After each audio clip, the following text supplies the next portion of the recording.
So welcome back, and I don't know if you remember this thing. If you've been watching some of my older videos, which I probably recommend you don't actually, because I've moved on, better quality, everything's improved. But anyway, you can if you want. But this was one of them, and this did not work for some reason. It decided to every now and then just stop, jam up, make a weird noise, went like brrr like that. But today, what I did was I repaired it, and what I did was I took it apart completely. In this series I did on it, it turns out I didn't take it apart to its full uh, basic state, I guess. I could go a little bit further, and I did when I found a whole mound of old oil and grease which had built up. So I cleaned that off, and I also replaced one of the points. I had a nail, and on the end of the rotor axle, there's a little plastic triangle, and that broke off somehow. And I replaced it with a nail. I put a nail in, polished up the end of the nail, and it worked. If I still had that part, I'd show you, but it's such a pain to take apart and put back together again. So I'm not going to bother really, but it has a light on top, and it works. You can hear it ticking.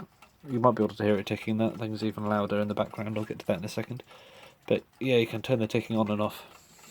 So if this keeps working, like it is at the moment, then I might use it by my bedside again like I used to. Because I can use the lamp and turn it off when I go to bed.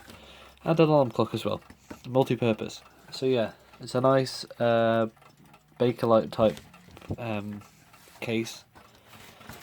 It's got the later plastic movement in it, which is not a desirable thing at all, but these are a real pain to repair, but somehow I got this one working. And that's what the alarm sounds like. So, that's that. And what else do we have? We have this. Now, you might think, oh, it's got glass in it. What's that big chip at the bottom?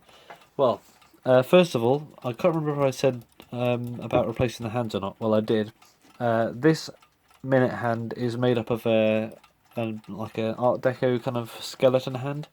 So I just put this piece of paper and coloured it black and stuck it over the top, because otherwise it really didn't match the style. It's the only hand that had that fit. And that alarm hand up there is the hour hand off a Europa travel clock, and that somehow fits on there. So I've tried to colour that black as well, even though you can still see the gold underneath.